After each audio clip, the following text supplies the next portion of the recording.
भारत की नारी हूँ। जितने प्रश्न तुम्हारे मन में सबका ही मैं उत्तर हूँ। नहीं आग से खेलो प्यारे, रिश्तों के खातिर चुप हूँ। तुच्छ सोच से ऊपर उठकर सारे भेद मिटाओ तुम। मैं हूँ निर्मल गंगा जैसी, उंगली नहीं उठाओ तुम। मर्यादा में रहना सीखो, मर्यादा में रहना सीखो। बन सकती चिंगारी हूँ, मत समझो लाचार मुझे तुम। मैं भारत की नारी हूँ, मत समझो लाचार मुझे तुम। मैं भारत की नारी हूँ। किया शत्रु को पानी पानी, हाथों में तलवार गही। अंगारों पर खेली हूँ मैं, जान के ना परवाह रही। छुई मुई ना मुझको समझो, होगी भूल तुम्हारी ये। मनमानी जो करना चाहा, माफ न हो गद्दारी ये। चलने दो अब साथ साथ में, चलने दो अब साथ साथ में, जिसकी मैं अधिकारी हूँ। मत समझो लाचार मुझे तुम। मैं भारत की नारी हूँ, मत समझो लाचार मुझे तुम। मैं भारत की नारी हूँ। जय नारी शक्ति। मैडम एक्शन ये माइक इधर ले आओ भाई। नहीं हो रहा, ब्लैक ब्लैक हो जाएगा। नहीं हो रहा, नहीं हो रहा, नहीं हो रहा, नहीं हो रहा, वो नहीं जाता। आदरणीय श्रीमती सुमन जी, श्रीमती शमा जी, महिला शिक्षा समिति के सदस्य एवं माननीय अतिथि और सभी महिलाएं, आप सबको मेरा प्यार भरा नमस्कार। मेरा नाम निशा है, मैं बाल शिक्षा केंद्र की अध्यापिका हूँ। महिला दिवस के शुभ अवसर पर मैं कुछ लाइनें बोलना चाहती हूँ। सबसे पहले आप सभी को मेरी तरफ से महिला दिवस की ढेर सारी शुभकामनाएं। अपना वजूद भुलाकर हर किरदार निभाती है, यह वह देवी है जो घर को स्वर्ग बनाती है।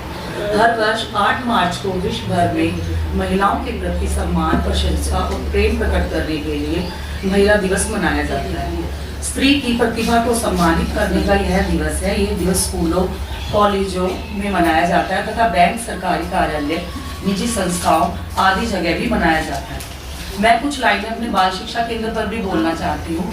हमारी आदरणीय श्रीमती सुमन जी और श्रीमती शमा जी, जिन्होंने बाल शिक्षा के महत्व को जानते हुए बाल शिक्षा केंद्र को प्रारंभ किया। हमारे यहाँ पर ऐसे बच्चे आते हैं जिन्हें पढ़ाई की लगन तो है, मगर उनके माता पिता के पास पैसों की कमी के कारण वे ट्यूशन नहीं लगा पाते। हम घर घर जाकर सर्वे करके शिक्षा के महत्व को बताते हैं तथा खाने पीने से लेकर कॉपी पेंसिल तक की निःशुल्क सुविधा दी जाती है। हम विनीता मैम के बहुत बहुत आभारी हैं कि विनीता मैम के साथ साथ हमें भी इस समाज सुधारक काम में मौका मिला। हमारे समाज को विनीता मैम जैसे लोगों की बहुत ही ज़रूरत है। अगर हम सभ्य इंसान समाज के कल्याण के लिए लोग योगदान दें तो हम एक अच्छे समाज की स्थापना कर सकते हैं। धन्यवाद। हम लोग तो बूढ़े हैं, बड़े हैं, हम तो अपनी कल्चर का गाना गाते ही रहते हैं और गाते ही रहेंगे। लेकिन जो आज की संस्कृति की जरूरत है, जिसे वो ऐसे बच्चे हैं जो ये बोल के गई है। मुझे बहुत कुछ बोलने को नहीं है, मैं सिर्फ एक ही बात, हम मॉरल वैल्यूज की बात करते हैं। मॉरल वैल्यूज जो हमारी हैं वो इटर्नल है, वो अनादिकाल से चल रही हैं और अनंत काल तक चलेंगी, उनमें बदलाव नहीं होता। वो हम अपने ऊपर डालते हैं, वो हम अपने ऊपर मुलम्मा चढ़ाते हैं। हमारे मनोविज्ञान को हम अपने नैतिक मूल्यों में बदलते हैं। जो कुछ हमें इनबॉर्न मिला है, जो कुछ हमें मिला है मनोवैज्ञानिक, अगर अपने आप में हमारी अगर हिंसा की वृत्ति है तो हमारे यहाँ करुणा की वृत्ति भी है। सिर्फ हमें काम ये करना है कि करुणा वृत्ति को जगाना है और हिंसा की वृत्ति को रोकना है। आज जो यूक्रेन में और रशिया में हुआ है, या रशिया से यूक्रेन में हुआ है, रोज दृश्य देखते हैं और हृदय विदारक लगते हैं। वैसे दृश्य देखकर हमें पता लगे कि आज के समाज में, आज की दुनिया में हिंसा कितनी भयानक हो सकती है। ऐसी हिंसा को रोकने के लिए हम क्या कर सकते हैं? हमारा जो छोटा सा समुद्र में बूंद बराबर हमारा जो योगदान है, वो बहुत कम है, लेकिन फिर भी हम अपने बच्चों को, जैसा कि अभी बताया, मुझे सच में लग रहा है कि ये जो बच्ची बोल के गई है वो प्रेरणास्पद है और हमें वैसे बच्चे इकट्ठे करने हैं, वैसे बच्चे पैदा करने हैं जो ऐसी बात को बोल के गए हैं। और नहीं तो क्या है, आज के लिए है this is my life, this is my choice, who are you to determine it. अगर हम ये नहीं समझ सकेंगे कि माई लाइफ का मतलब सिर्फ माई लाइफ नहीं होता, माई चॉइस का मतलब सिर्फ माई चॉइस नहीं होता, हम खाली इंसान नहीं है, हम सोशल एनिमल्स हैं, हम सामाजिक प्राणी हैं। तो हमें समाज के बिना हमारे जितने जीवन मूल्य हैं वो समाज केंद्रित है। अगर हम ध्यान से देखें तो हमारे जो 5 जीवन मूल्य जिन्हें हम कहते हैं और जिन्हें सारा विश्व और सारा भारतवर्ष समझता है, अहिंसा, सत्य, अस्तेय, ब्रह्मचर्य और अपरिग्रह, ये 5 जो जीवन मूल्य हैं केवल वो जैनों और बौद्धों की बपौती नहीं है, वो हिंदू धर्म में भी है और सभी में है। उनमें सब में देखिए कि वो कितने सारे सामाजिक मूल्यों पर आधारित है, सामाजिक जीवन पर आधारित है।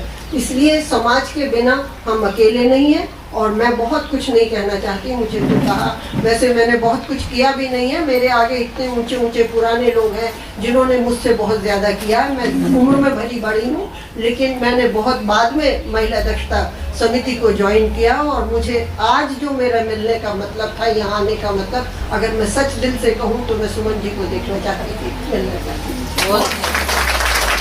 मैं अभी तक जो चीज़ें रिपीट हो गई है उसको रिपीट ना करके मैं कुछ अलग टॉपिक बोलना चाहूँगी।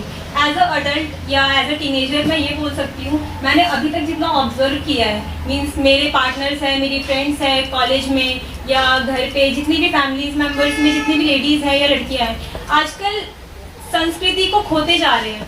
उन लोगों को शर्म आती है कि हम अपनी ट्रेडिशन में आए, उनको लगता है कि नहीं, हम ट्रेडिशनल में नहीं आएंगे, जो चीज़ हमारे कल्चर से हट करके जो चीज़ लोग कर रहे हैं हम वो करना चाहेंगे।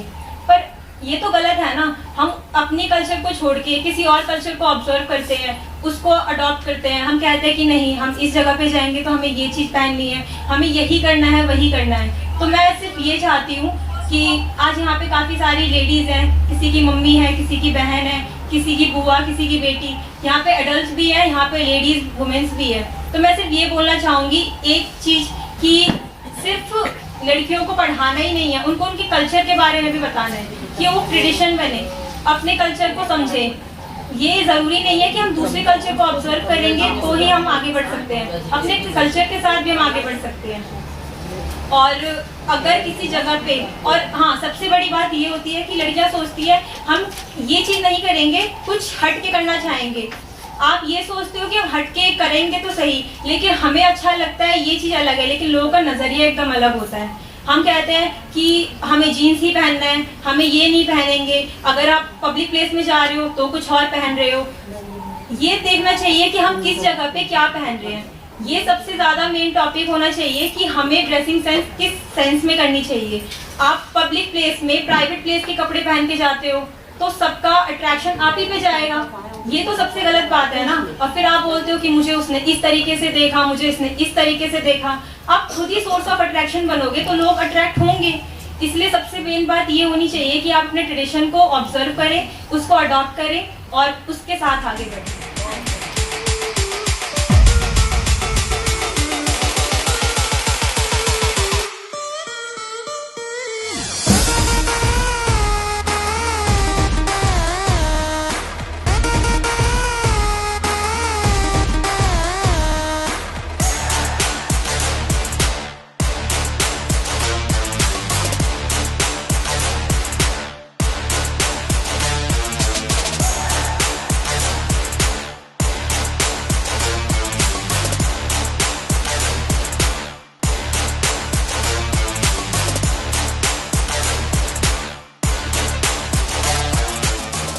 Press the bell icon on the YouTube app and never miss another update.